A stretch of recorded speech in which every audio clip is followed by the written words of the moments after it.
وانا مشيت وقابلت القياده يعني قلت لهم في مشكله كبيره ودوا لنا عربات، قال لي في 10 عربيات بتكون وغود، كتر خير امنا ذهب قالوا قلت له جاي الليله لغايه الليله ما جات.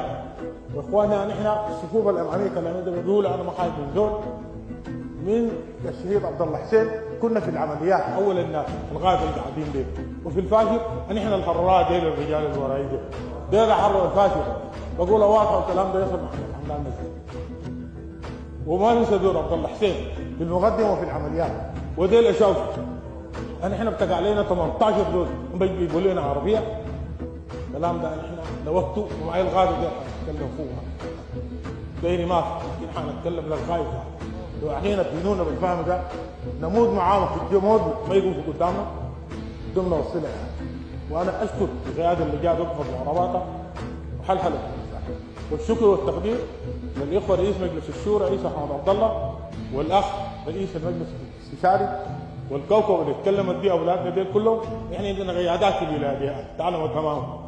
انا رئيس الاداره حاليا بالولايه امس سالوني قال لي الناظر علمنا جنوب الدفرسان رموا مرة ضبحوها 4 رمل. الكلام ده حصل ولا ما حصل؟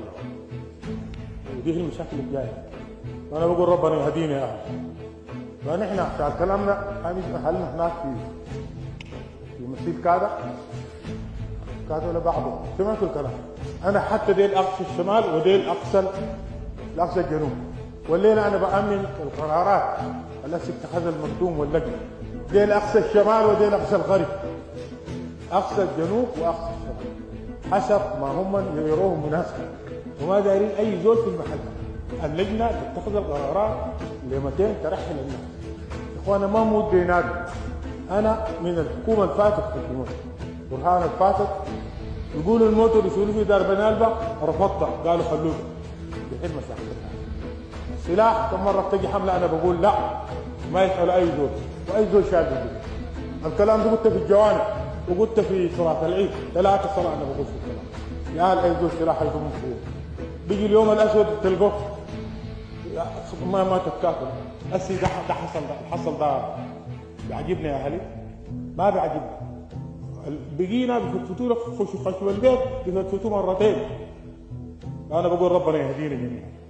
والقرارات اللي قالها هسه يدم لك فورا يقدم لك قرارات بتخطوها تطبق على المنطقه دي كلها.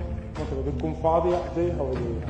المثال اللي عملناه في المسير كان ما تزولوا تحددوا المواعيد ودارين اليه يقدم لك اليه من الاداره واليه برئاسه عمنا